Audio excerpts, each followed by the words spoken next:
Vous écoutez Le Trèfle, le podcast francophone des Boston Celtics.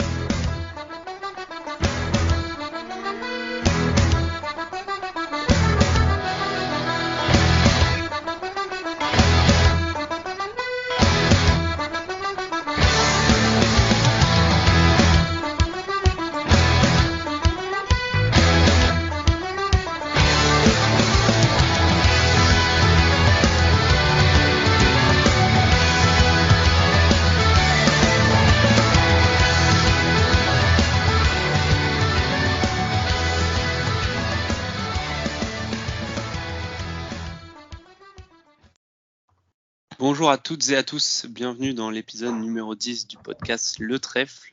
Et oui, déjà le 10e épisode alors que le podcast n'existe que depuis à peine 4 mois. On ne chôme pas et on repart de plus belle ce soir pour discuter des premiers mouvements de l'intersaison concernant les Celtics, car il paraît que ça a bougé un peu dans le Massachusetts. Pour discuter de tout ça, j'accueille ce soir Johan. Salut Johan, comment ça va ? Salut Titouan, salut à tous. Bah écoute, ça va très très bien. Très bien, et le troisième larron, c'est Robin. Salut Robin, comment tu vas ? Salut à tous, moi je vais très bien. Parfait, alors on va directement attaquer, Du coup on a pu se reposer un peu après la draft. On s'est pas reposé longtemps parce que Brad Stevens n'a pas chômé. Alors avant de vous lancer directement sur les recrues, petit rappel des besoins. On avait identifié ces besoins lors du podcast précédent que je vous invite à aller écouter si ce n'est pas déjà fait. Et donc ce qu'il en était ressorti, ainsi que les déclats de Brad Stevens, c'était d'ajouter du scoring et du playmaking en sortie de banc, ainsi que du shoot avec de la taille, donc plutôt des grands qui peuvent shooter. On va donc voir pendant cet épisode si c'est mission accomplie ou pas. Et on commence par le premier mouvement, Danilo Gallinari, tradé par les Hawks aux Spurs dans l'échange autour de Dejounte Murray. Gallinari qui est coupé quasiment dans la foulée et signe aux Celtics avec la mid-level exception sur 2 ans. Donc environ, alors sauf si je dis une bêtise, mais environ 6,4 millions par an, il me semble. Johan, je te lance directement dessus. Qu'est-ce que les Celtics récupèrent avec Danilo Gallinari ? Qu'est-ce que tu penses toi de cette signature un peu opportuniste peut-être, parce qu'au début on pensait pas que c'était vraiment la cible, le joueur ciblé. Ouais, carrément. Bah écoute, moi personnellement, j'étais pas ultra hypé par le move. On va dire que je suis pas le plus grand fan qui soit de Gallinari. On en a un dans l'équipe du Trèfle qui est super content de cette signature, c'est Hugo. Donc puisqu'il n'est pas avec nous ce soir, je me permets de le mentionner. Mais oui, non, moi, il faisait clairement pas partie de mes cibles. Il y a un point positif sur le move avant de parler du joueur en lui-même, c'est que apparemment il nous a choisi, puisque si je dis pas de bêtises, je crois que c'est les Bulls qui lui proposaient plus de dollars. Mais finalement, il vient chez nous. Donc déjà, la motivation, c'est bon à prendre. Après, il faut reconnaître qu'il coche des cases. Comme tu l'as dit, Stevens veut du scoring en sortie de banc, du shoot avec de la taille. Gallinari, en 13 ans de NBA, il est sur du 38,2% à 3 points. Avec un pic à 43,3% il y a 3 ans quand il jouait chez les Clippers. Donc on peut dire que c'est un shooter très correct, bon shooter. L'année dernière avec les Hawks, on est sur du 38,1% pour 4,5 tentatives de moyenne par match. Donc voilà, cette case-là, elle est cochée, très clairement. La deuxième case cochée, c'est du scoring en sortie de banc. On a 11,7 points en 25 minutes de moyenne l'année dernière. Donc ça, c'est pareil, c'est check, c'est bon. J'avais noté aussi, j'avais vu quelque chose qui m'avait intéressé, c'est qu'il est à 90,4% au lancer franc. Quand on sait comme certains de nos joueurs peuvent se montrer fébriles sur ce plan-là, ça peut être intéressant aussi. Donc voilà. Concernant les points positifs de Gallinari, même si j'étais pas hyper fan, il faut bien reconnaître qu'il va nous apporter de bonnes choses, ouais, c'est clair. Ouais, alors c'est vrai que c'est un joueur qui est connu, comme tu l'as dit, je pense, qui est réputé pour son shooting, normalement, son shoot extérieur notamment. Là, je pense qu'on peut dire que c'est très fiable. Brad Stevens voulait de la taille, un grand qui puisse shooter, on l'a. Par contre, ce qui nous refroidit certains dans la rédaction du Trèfle, notamment toi, Johan, mais moi aussi, et je me le suis pas caché, c'est la défense. la défense de Gallinari, qui est un sujet qui a fait rage dans la rédacte. Donc en effet, j'étais pas trop, pour ne pas dire pas du tout emballé sur ce point-là. Et de l'autre côté, on a Hugo, comme tu l'as cité, qu'on salue évidemment, qui lui semblait bien plus rassurant. Robin, tu te situes où toi sur la défense de Gallinari? Toi qui justement dans l'épisode précédent parlais d'un curseur à trouver où l'on accepterait de perdre un peu défensivement pour gagner offensivement. Est-ce que pour toi le curseur là a été bon? Est-ce qu'on a trop perdu défensivement?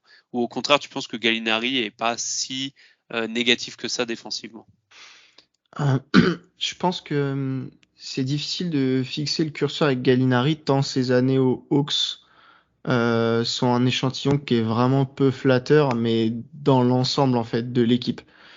Je pense que Gallinari est un joueur qui a un vrai QI basket, que ce soit offensif ou défensif, et ça me rassure un peu. Alors il a pas forcément les cannes, on le sait, mais à partir du moment où il choisit un projet et où il souhaite en fait faire partie d'une équipe, même quitte à sacrifier un petit peu de dollars, etc.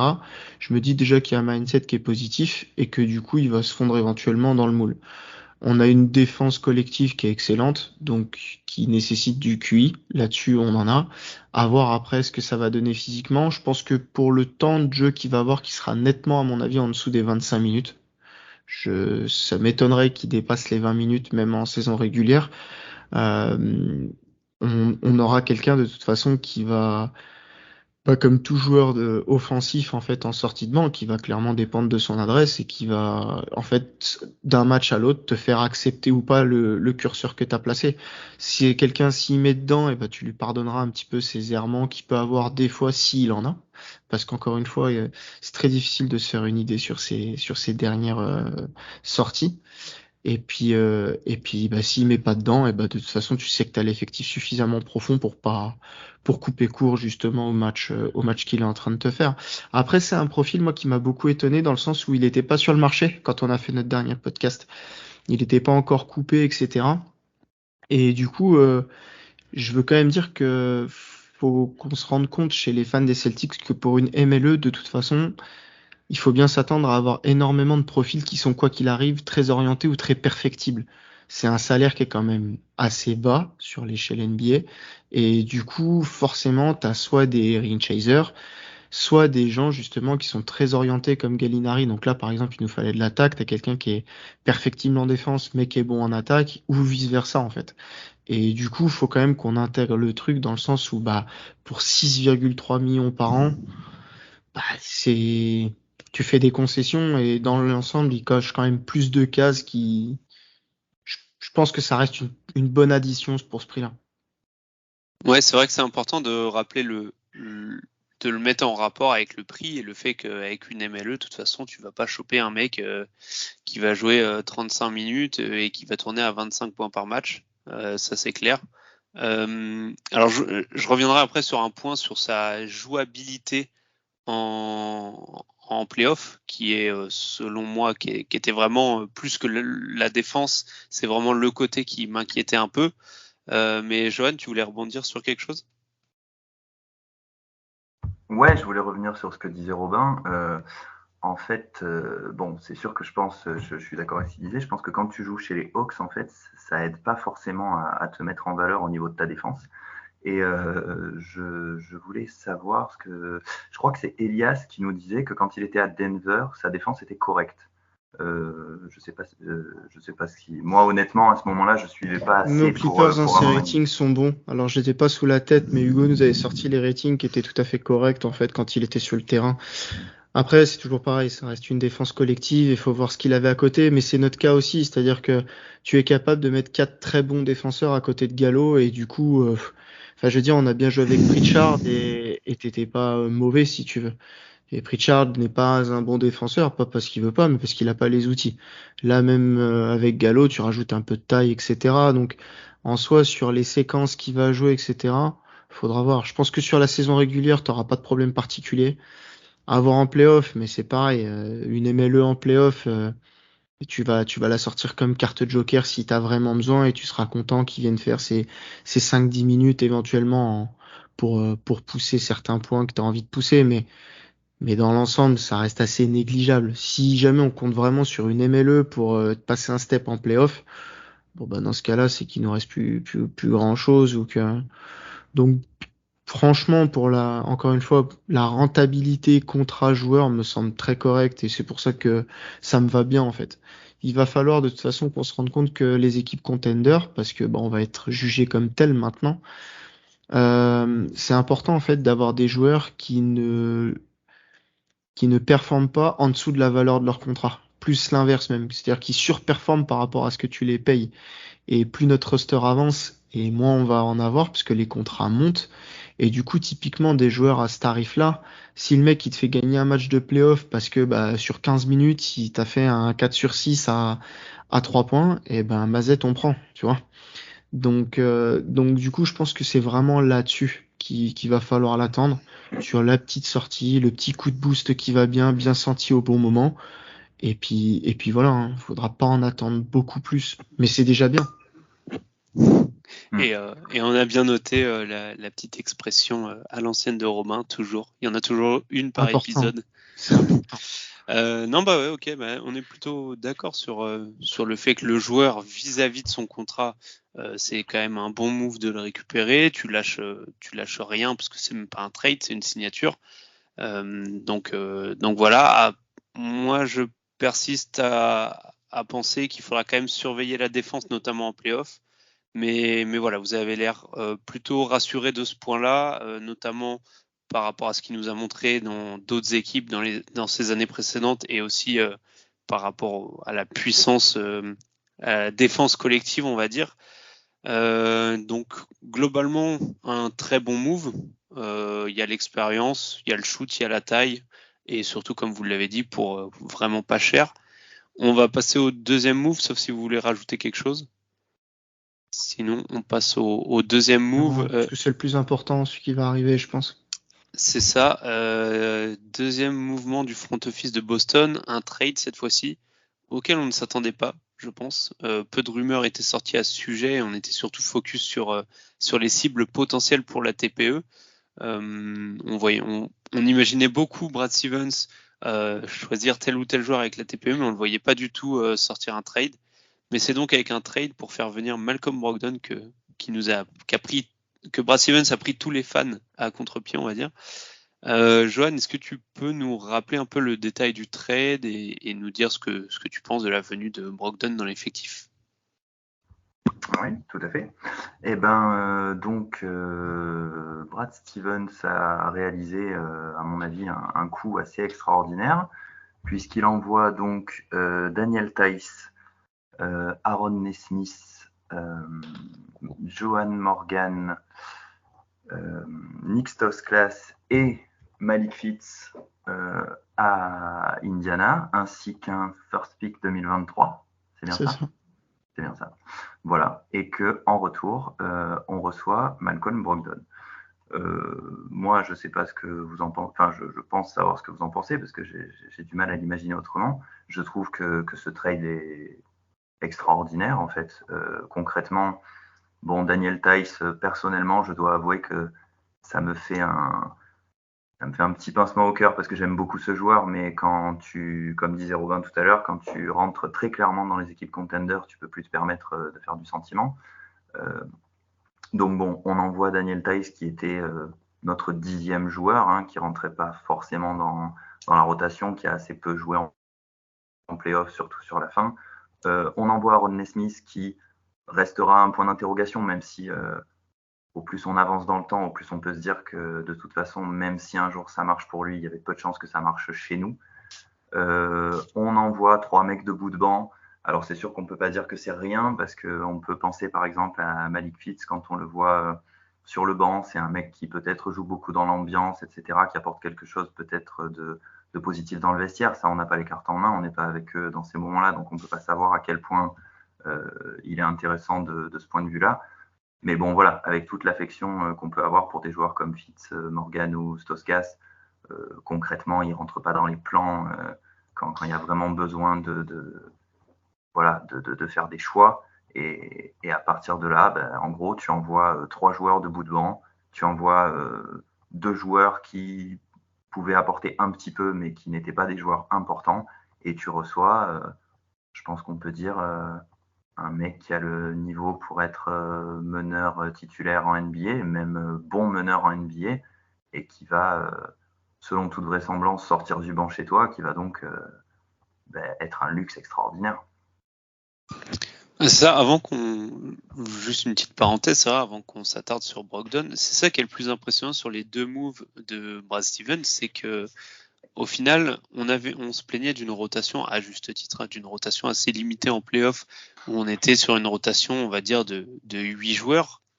Là, au final, on se retrouve à ajouter 2 joueurs qui vraisemblablement devraient rentrer dans la rotation en playoff. 9 sûrs, voire même peut-être 10 si Gallinari, par le shoot de Gallinari, je pense que de par son shoot, Gallinari aura des minutes.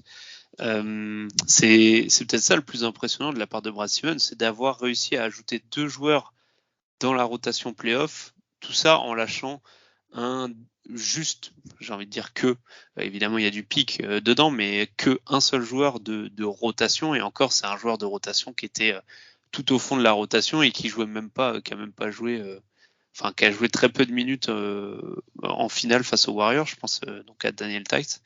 Robin, toi tu le vois comment justement ce move? Est-ce que tu penses que, avant qu'on revienne sur Brogdon, qu'est-ce que selon toi ça va impliquer en termes de line-up, en termes de rotation en saison régulière et en playoff? Alors j'adore le move si je reste que sur la partie théorique, puisque je pense que Brogdon est un profil magnifique sur ce qu'on avait besoin.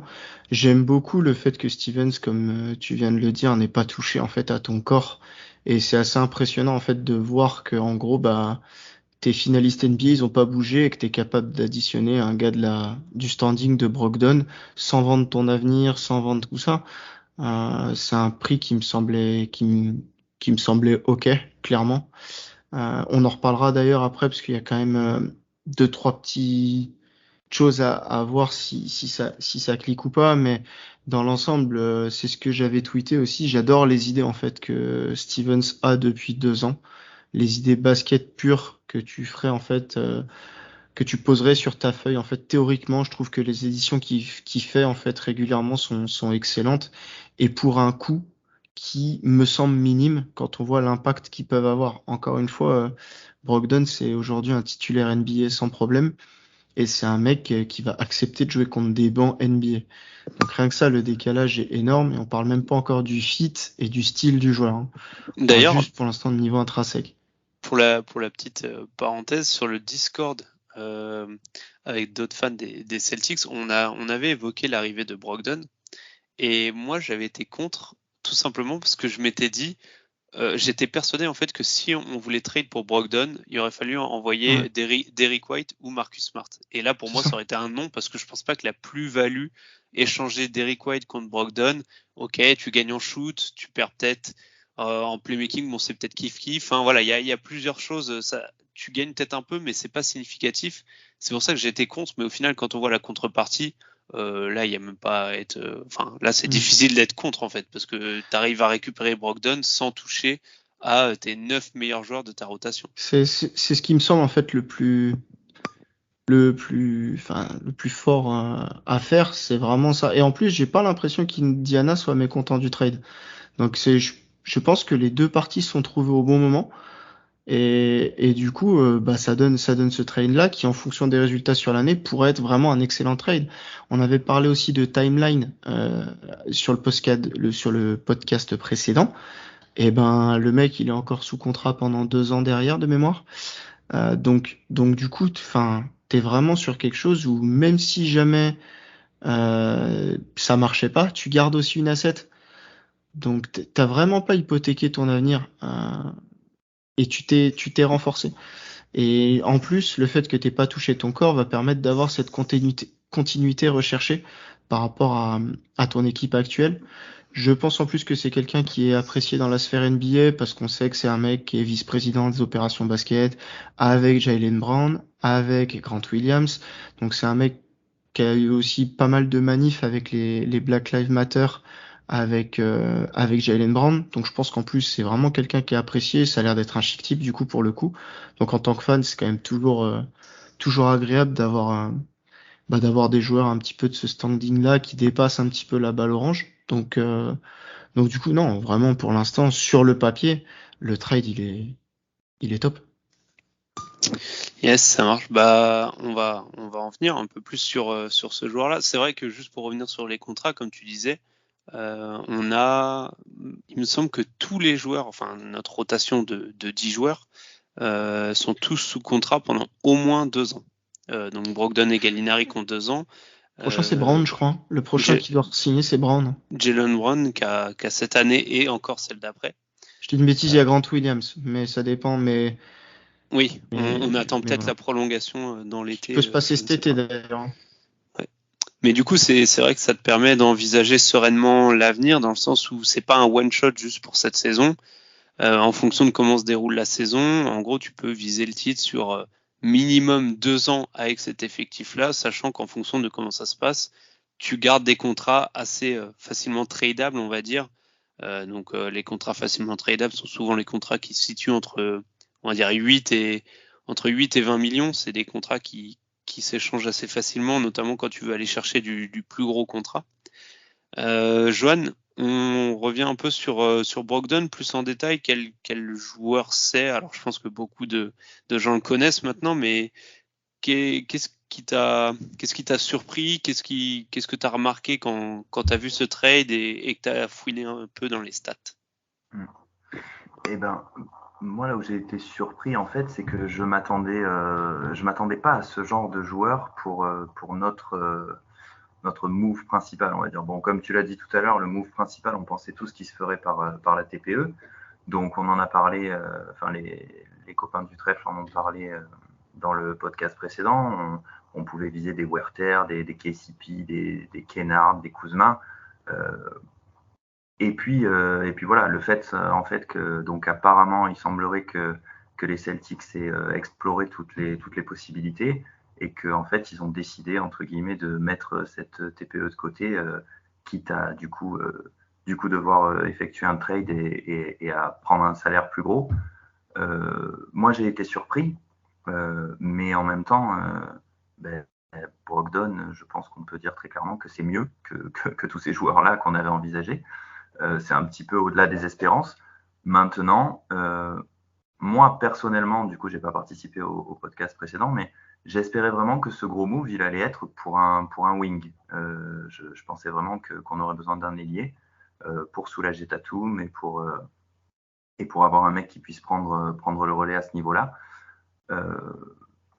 Alors bon, quelque part, je trouve que ce move pour Brogdon, il peut être surprenant à ce niveau-là. Mais encore une fois, tu rajoutes un mec qui a une telle palette, qui a tellement de talent, et puis surtout qui coche toutes les cases. Encore une fois, on en revient à ce que tu disais tout à l'heure. Le playmaking en sortie de banc, c'est bon. La taille et le shoot, c'est bon. Le scoring, c'est bon. Tu peux y ajouter la défense, tu peux y ajouter le fait qu'il a bien dit qu'il était prêt à remplir le rôle qu'on voudrait bien lui donner, que pour lui, sortir du banc, ça lui poserait pas de problème, qu'il vient là pour gagner un titre. J'en discutais avec Elias et Hugo en particulier, qui me disaient aussi qu'il l'expliquerait certainement mieux que moi, mais c'est vrai que dans la NBA actuelle, les postes en soi sont plus figés comme ils ont pu l'être, et que du coup, tu peux très bien imaginer avoir des minutes pendant un match, voire même des grosses minutes, où tu aurais sur le terrain un Smart White Brogdon, et où du coup ça permettrait quand même à Tatum d'avoir des minutes de repos et que ça poserait pas de problème à ce niveau-là. Donc ouais, surpris au départ, mais agréablement surpris et très très satisfait, ouais, clairement. Robin, alors je suis obligé de jouer un peu l'avocat du diable, hein. Je vais être obligé de jouer le défaitiste parce que Ça sinon, j'arrive. non mais c'est que sinon, si on dit que du bien, on va trop se hyper et c'est pas bon. On va se faire du mal après. Ouais, je crois que je l'avais aussi. Vas-y. Non, mais du coup, on est obligé de parler de ce point-là quand on parle de Brogdon parce que tout n'est pas parfait chez lui. C'est évidemment sa santé. C'est un joueur, alors j'ai pas les stats sous les yeux, mais il me semble que c'est un joueur qui, en dehors de sa saison rookie, il n'a jamais disputé plus de 78% des matchs. Il n'a jamais dépassé les 60 matchs par saison, il me semble. et notamment la saison dernière où il a joué qu'une trentaine de matchs. Voilà, 36. Exactement. Donc chaque saison, il loupe une quinzaine, voire une vingtaine de matchs, parfois plus. Est-ce que toi, ça te fait peur ou tu te dis que justement, vu qu'on l'a rajouté sans avoir touché au reste de la rotation, bon bah au pire, les matchs où Brogdon n'est pas là, ce sera des matchs qu'on a déjà vécu la saison dernière avec un effectif qui a quand même réussi à gagner. Euh, En fait, la seule saison où il fait plus de 65 matchs, c'est sa première. Tout le reste, il est en dessous, pour info. Et je pense que, bah, comme on dit toujours, t'as rien sans rien. Et c'est ce qui aussi, à mon avis, justifie le prix nous, on estime bas, que Stevens a dû dépenser pour l'avoir. C'est-à-dire que, bah oui, forcément, sinon, bah, t'aurais, à mon avis, rajouté sans problème un autre tour de draft. Mais du coup, c'est un risque. Mais c'est un risque qui est assez bas, vu le coût que t'as mis pour l'avoir, tout simplement. Sachant qu'en plus ce sera pas non plus le même rôle, c'est-à-dire que je pense même qu'en termes de dépenses physiques, d'exposition aux blessures, bah c'est pas les mêmes quand t'es un des principaux initiateurs que quand tu sors du banc. C'est pareil, il a joué aussi régulièrement plus de 30 minutes sur les 3 dernières années. Je pense que je suis pas sûr que ce soit le cas l'année prochaine, ou en tout cas il effleurera les 30, il les dépassera pas beaucoup, je pense, en fonction après forcément des blessures de chacun, etc. Et la deuxième chose, c'est que j'ai plutôt foi moi en notre staff. Malgré tout, on disait pareil d'Orford quand il a signé l'année dernière. On disait, est-ce qu'il est pas crevé? Il est vieux, il est ci, il est ça et tout. Puis au final, on voit la saison qui nous a sorti. Quand Robert Williams a été prolongé, on a dit attention, les blessures, etc., etc. Et en SR, en saison régulière, il a quand même beaucoup joué. Et il se fait mal au ménisque. Après, ça, c'est des blessures qui arrivent. Plus un genou contre genou, avec Giannis en playoff, où je pense que si ça m'arrive à moi, ma rotule, tu la retrouves chez toi. Donc du coup, Il y a de la route, hein. et il y a de la route. Donc j'ai assez foi dans le staff et dans le front office qui se sent capable tout simplement de remettre le joueur en selle pour que ça puisse avancer dans le bon sens. Ça marche. Bah, oui, donc globalement, de toute façon, on est tous dans la rédac du trèfle, on est tous satisfaits de la venue de Brogdon, qui plus est avec le prix qui nous a coûté. On finit un petit peu sur Brogdon, sur le joueur, qu'est-ce qu'il va nous apporter. Alors on le sait, c'est un joueur très complet qui peut apporter du shoot, qui peut apporter de la défense, un peu de playmaking, qui peut porter la balle, mais jouer aussi sans ballon. Vous le voyez utiliser comment? Donc on a parlé de sortie de banc, plutôt dans un rôle de playmaker, plutôt dans un rôle de shooter off ball. Vous le voyez utiliser comment? Bah, moi, je pense que c'est justement l'avantage, et c'était mon souhait aussi de recruter des joueurs qui savent un peu tout faire. C'est d'ajouter en fait à ta palette plusieurs choses encore. En fonction des aléas et des impondérables de la saison régulière ou même des playoffs, t'es amené des fois à avoir des joueurs qui épousent des rôles qui d'habitude sont pas les leurs. Et typiquement, Brogdon a toutes ses cordes en fait à son arc. C'est-à-dire que si t'as besoin d'un mec qui peut passer sur pick and roll, bah tu peux. C'est quelqu'un qui va mettre beaucoup la pression sur le cercle, parce que de toute façon, c'est des analytics purs, hein. Hugo avait publié sa shot carte. C'est simple, c'est soit dans la restricted area, soit sinon c'est à 3 points. Il n'y a pas de chichi en mid-range, en machin, en truc. C'est clair, bête et méchant. Je m'invente pas une vie, je sais ce que je sais faire et je le fais. Point. Donc je shoot à 3 et je vais au cercle. Et là-dessus, clairement, c'est une très bonne chose. C'est-à-dire qu'en plus, ça veut dire que c'est des joueurs qui vont très bien rentrer dans des collectifs. T'as une capacité de passing où sur les 3 dernières années, t'es à une moyenne de plus de 6 passes par match. D'accord? Dont une pointe à 7, je crois, sur sa première année à Indiana. Ou sa deuxième, je sais plus. Donc c'est quelqu'un qui va savoir faire beaucoup de choses. Et puis en plus défensivement, qui est pas forcément très grand. Par contre, c'est costaud, hein, ça fait 104 kilos pour 1m96. Donc c'est un beau bébé. Et la présence de Marcus Smart dans n'importe quel 5 te permet de jouer un petit peu undersize. Parce que de l'autre côté, t'as quand même un joueur qui va pouvoir se fondre en fait dans la défense de plein d'autres postes. Donc on parlait d'une line-up White, Brogdon, Smart, elle est tout à fait viable même sur des ailiers ou des choses comme ça, parce que t'as deux, dont un défenseur élite, et Brogdon est un bon défenseur, en fait. C'est pas un excellent défenseur, mais c'est un bon défenseur. Donc, que ce soit d'un côté ou de l'autre du terrain, c'est quelqu'un qui va se fondre dans le collectif, à mon avis, à la perfection.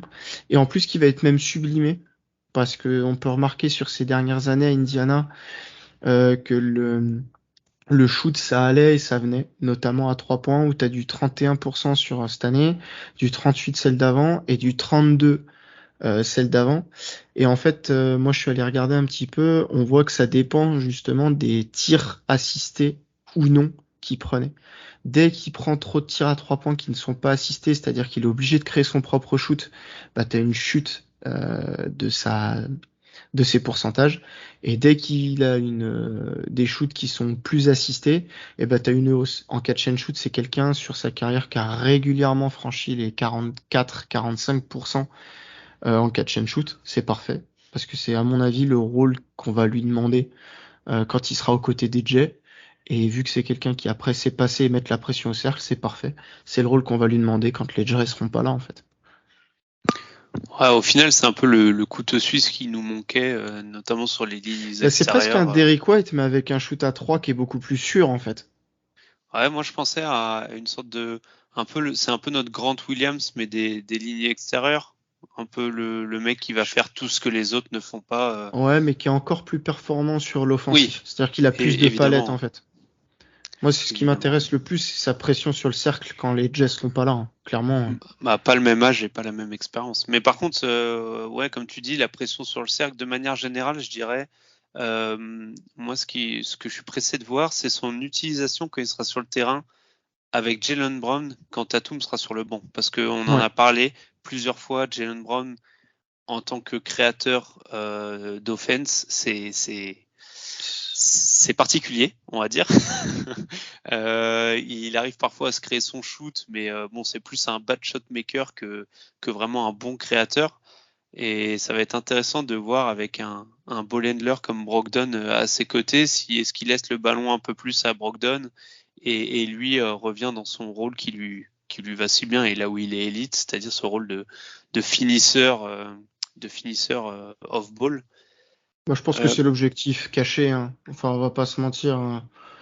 Je vois pas le, le rôle de Tatum diminuer. On en a parlé, il y en a Oui, qui ont bien dit que sûr. c'était la limite, etc. Je pense qu'il augmentera plus. Je suis pas sûr qu'il diminue de beaucoup. Par contre, ce qui est sûr, c'est que même ça va te permettre d'avoir des line-up qui peuvent tourner sans les jets.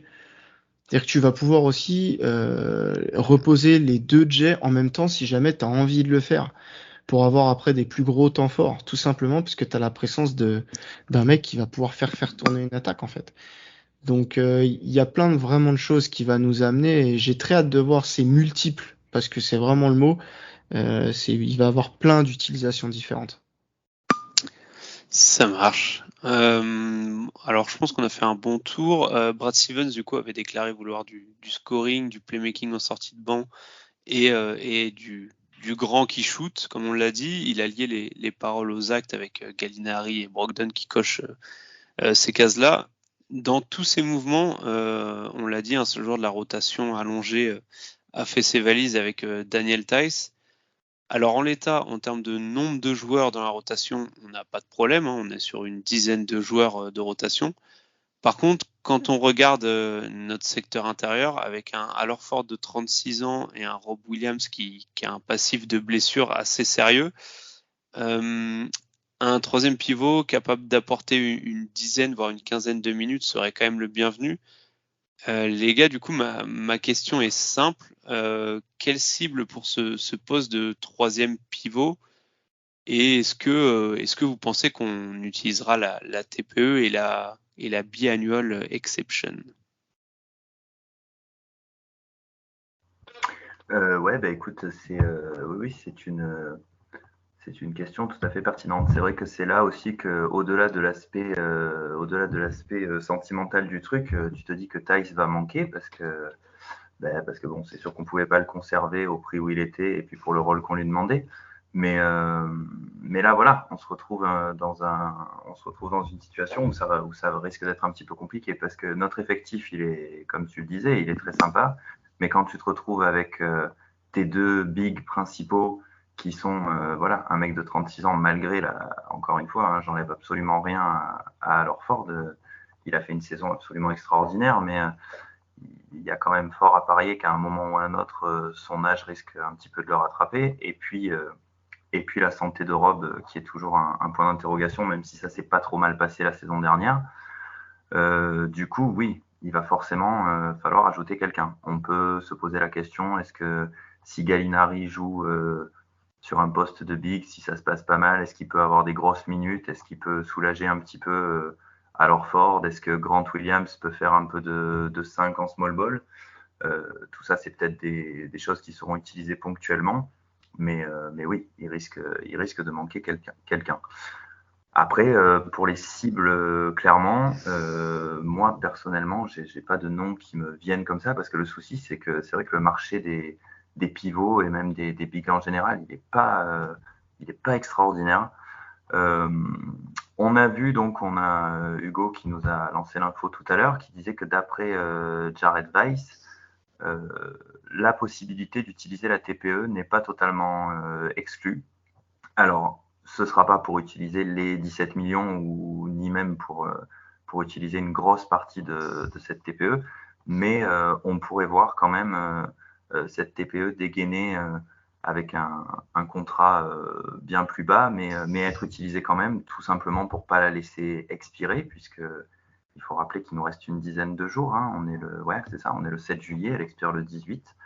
Donc c'est toujours dans les tuyaux et on attend de voir ce que ça va donner. Mais non, là je vais vous laisser peut-être sur les noms à cibler. On a parlé de Dwight Howard, on a parlé peut-être de Boogie aussi, des Marcus Cousins, qui sont des noms qui ont pu circuler comme ça. Moi personnellement, je maîtrise pas assez les joueurs pour rentrer dans le détail, donc je vous rends la parole là-dessus. Et du coup, Robin, je pense que les noms, c'est vrai que les noms restants, il y en a pas vraiment des clinquants. Et du coup, je vais plutôt, imaginons qu'on ne trouve pas chaussure à notre pied, on va dire. Est-ce que toi, ça te ferait peur de commencer la saison avec Luke Cornett en troisième pivot ou pourquoi pas du Trevion Williams ou Kabengele de la Summer League? Pas du tout, je m'en fous. Pour la simple et bonne raison. Au moins, c'est clair. Bah ouais, non, mais en fait, je trouve que là, on est vraiment en train d'être tatillon, et c'est très bien d'ailleurs. Mais si tu veux, le vrai enjeu, il est jusqu'à la deadline, me concernant. Parce qu'en fait, tu veux ce troisième pivot pour comme assurance vie pour les playoffs si jamais t'as vraiment un couac. Parce qu'en saison régulière, ta profondeur de banc est telle que tu peux même jouer small ball en vérité. Avec soit Grant en 5, soit même, je serais même pas étonné de voir des séquences avec Gallinari en 5 où tu as pas, en fait, c'est-à-dire que tu bloques les lignes de drive plus qu'autre chose en fait, et t'as la cam pour. On a vu certaines line-up sur d'autres équipes arriver à marcher sans protecteur de cercle, hein. Donc je dis pas que ça doit être la norme et que ça sera les plus gros temps de jeu. Encore une fois, on parle de dépannage. Et à partir du moment où t'as pas des noms qui te viennent tout de suite à l'idée, etc., c'est peut-être tout simplement que pour l'instant le marché il est pas ouvert sur tes besoins. Et ça sert à rien d'aller verrouiller un mec. On avait vu Thomas Bryant, par exemple. Enfin, excusez-moi, mais c'est une passoire. Et à partir du moment où tu as déjà mis de la cam sur du Gallinari, faut aussi des gens qui viennent bien épouser les joueurs, en fait. Que si c'est pour prendre une deuxième expérience à la Canter, bah merci, mais non merci. Tu vois? Donc, je préfère éventuellement faire jouer des gars qui ont la connaissance du groupe, éventuellement tester des line-up en saison régulière qui sont un petit peu même loufoques ou quoi. Je pense de toute façon qu'on a le plancher largement pour avoir l'avantage des terrains pour les playoffs l'année prochaine, même avec cet effectif tel qu'il est en fait. Donc à partir de là, je me dis que de toute façon, c'est effectivement un poste qu'il faudra combler. Ok, pas de souci là-dessus, on est d'accord. Mais que ça va quoi, t'as le temps. T'as le temps et si tu prends un gars par défaut, eh ben le prends pas.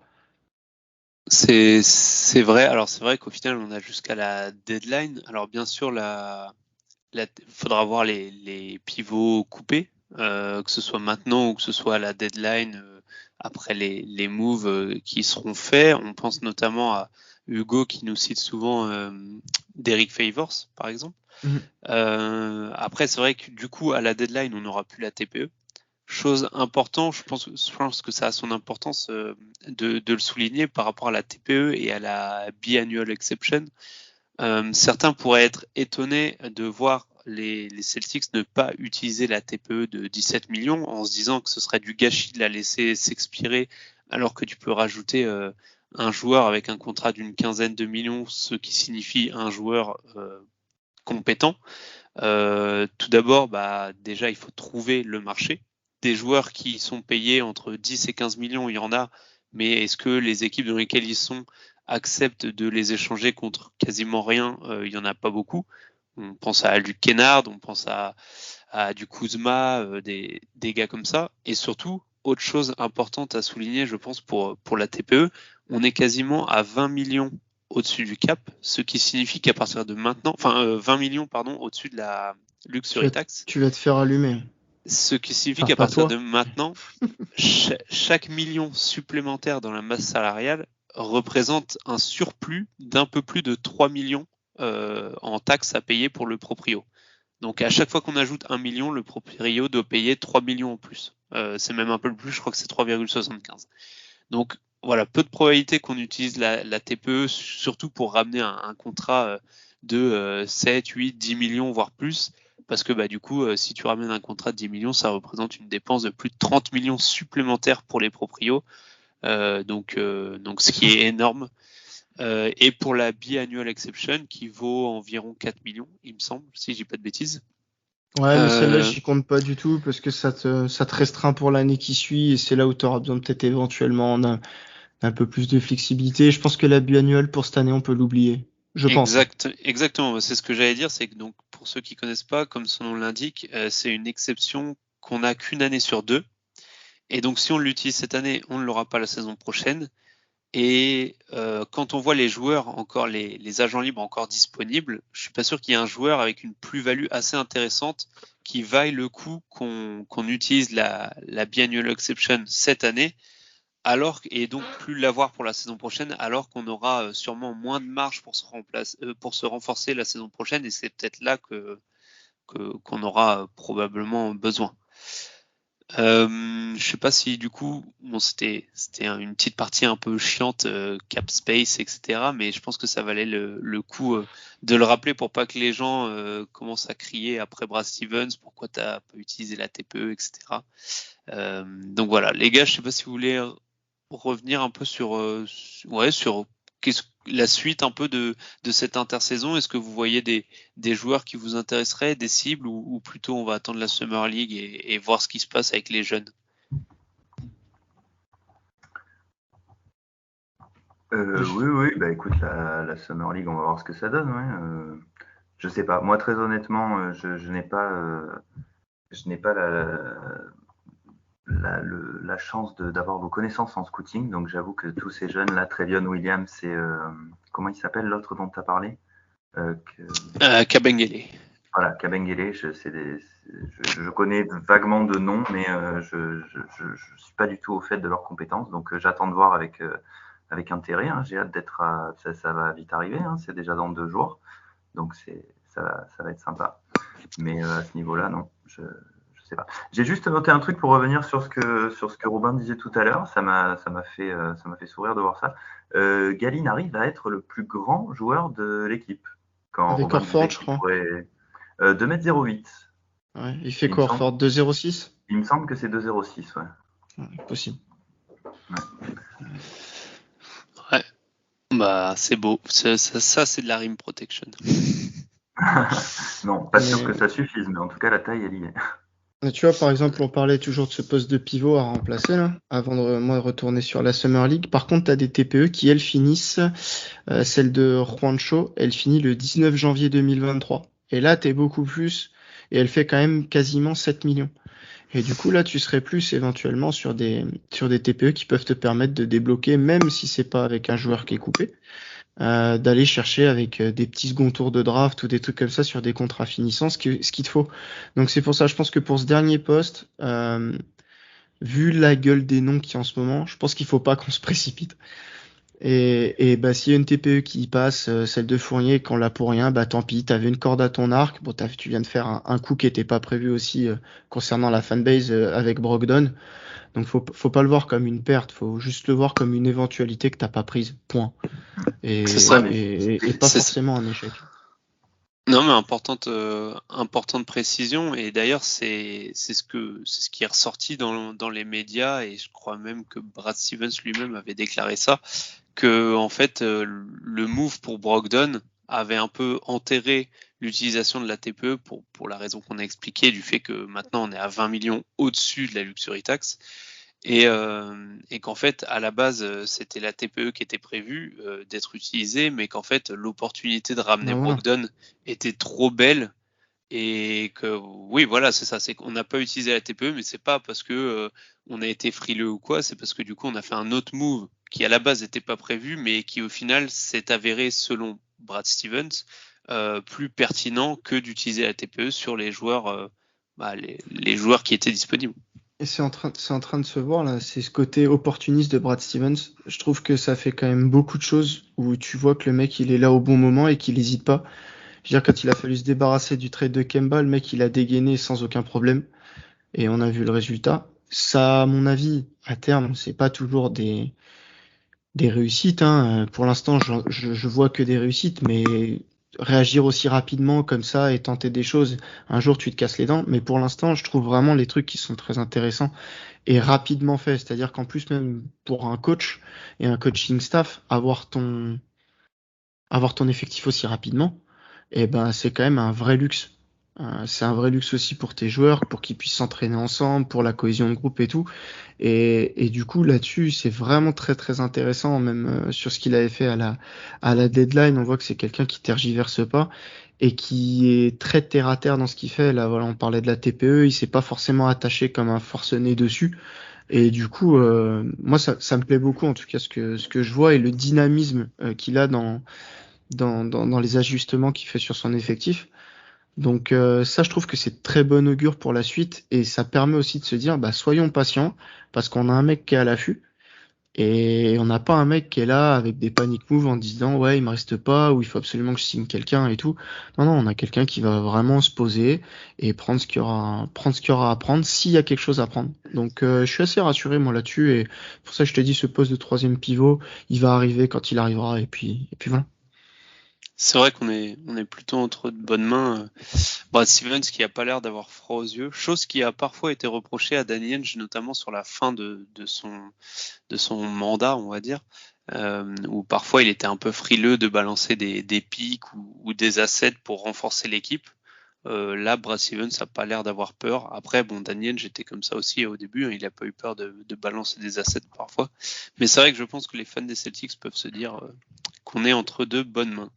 Johan en parlait tout à l'heure, je pense qu'on va finir là-dessus. Un petit mot sur la Summer League rapidement. Pour Boston, ça commence le 9 juillet face à Miami. Alors bon, ça reste la Summer League et on ne va pas tomber dans le panneau d'annoncer des conclusions très approximatives, on va dire, dès le moindre gros match ou le match complètement manqué d'un jeune.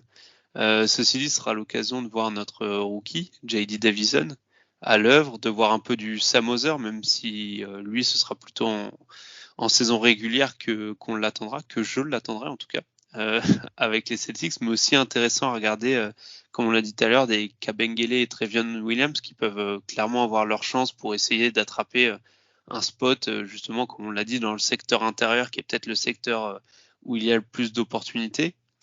Les gars, vous voulez rajouter quelque chose ? Ouais, bah juste pour la Summer League. Me concernant, avec le départ d'Aaron Nesmith, elle a pris un peu de plomb dans l'aile quand même, parce que je pense que c'était l'enjeu de notre Summer League. Donc du coup, ce sera pas le cas. Après, il y a quand même pas mal de petits trucs à voir, notamment sur Bégarin. Je trouve que le départ de Nesmith, etc., c'est une excellente quand même nouvelle pour lui, parce que sur les années qui vont arriver, c'est quand même le seul jeune avec petit salaire que tu as à développer sur ces postes-là. Donc t'as plus Langford, t'as plus Nesmith. Donc du coup, je pense qu'il y a un vrai truc à faire pour le gamin et une vraie porte d'entrée si jamais il veut ne serait-ce que rentrer déjà dans l'effectif pour pouvoir apprendre aux États-Unis, etc. Je sais pas un petit peu quel est le projet, s'il va être Eustache ou quoi, mais je trouve que c'est quand même éventuellement une petite porte d'entrée. Et puis après, il y a Sam Hauser pour te faire plaisir. Parce que mine de rien, c'est aussi quelqu'un que j'aimerais bien voir aux côtés de Gallinari là pendant 1 ou 2 ans sur comment vivre avec son shoot, etc., etc., sur ce rôle un petit peu, avec l'expérience qu'a le mec à côté et tout. Et en plus, je pense que c'est un meilleur shooter que Gallo sur ce début de carrière-là, etc. Je pense qu'il a quand même de vraies promesses et sur cette qualité de shoot. Donc du coup, j'ai très hâte, hormis en plus notre nouveau rookie là, mais bon, à mon avis c'est très vert, donc on en reparlera dans 2 ans de ce gars. Mais du coup, ces deux joueurs-là, Bégarin et Hauser, c'est vraiment par exemple les deux que je vais scruter pendant notre Summer League, même au-delà des bigs en fait. Parce que je pense que clairement eux, ils ont une petite porte qui est ouverte sur le roster et à voir du coup ce qu'ils ont appris en 1 an quoi. Ça marche. Surtout Hauser, hein, qui a signé un contrat C'est ça en plus, il y a de 3 ans, il me semble. Il y a une confiance qui est mise sur lui puisqu'il y a un contrat qui est signé, donc j'ai vraiment hâte de le voir, hein, de le voir là-bas. Je pense, alors bon, je suis probablement un des plus hypés du podcast sur lui, mais je pense sans trop me hyper que ça peut potentiellement être le meilleur shooter de l'effectif, en termes de shooter pur, je veux dire. Il a un bras, attention. Je trouve que ouais, c'est un de ceux qui a le tir le plus pur de tout l'effectif. Donc ça peut aider là où les Celtics ont parfois manqué un peu de spacing, même si avec l'avenue de Brogdon et Gallinari, c'est un point qui va partiellement être réglé quand même. Ouais, sinon pour nous, pour la suite, des épisodes hors série qui vont arriver probablement, des petites surprises qui vous attendent. Vous inquiétez pas, on ne vous abandonne pas. Les gars, si vous avez rien à rajouter, je propose qu'on finisse là-dessus, si ça vous va. Ouais, on peut. Des bonnes vacances à tous, parce qu'il y a plein d'auditeurs à mon avis qui vont pas tarder. Donc profitez bien. Et puis une bonne Summer League pour les geeks. Parce que c'est toujours un régal et n'hésitez pas à vous enflammer sur n'importe quelle action. Je me suis bien enflammé sur Carson Edwards, donc faut foncer, faut se faire plaisir un peu et au pire, dites-vous que vous aurez raison et vous pourrez dire que vous étiez le premier dans le wagon. Donc c'est typiquement pour ça que la Summer League elle est faite. Exactement, vous avez qu'à regarder les 2 premiers matchs de Chet Holmgren, vous comprendrez. Et les réactions des gens sur Twitter. Ça marche, merci Johan, merci Romain. Et du coup, je vous souhaite une bonne soirée, puis on se dit à la prochaine. Bonne soirée à tous. Ok, bonne soirée tout le monde, à bientôt. About a 2-second difference between the shot clock and game clock.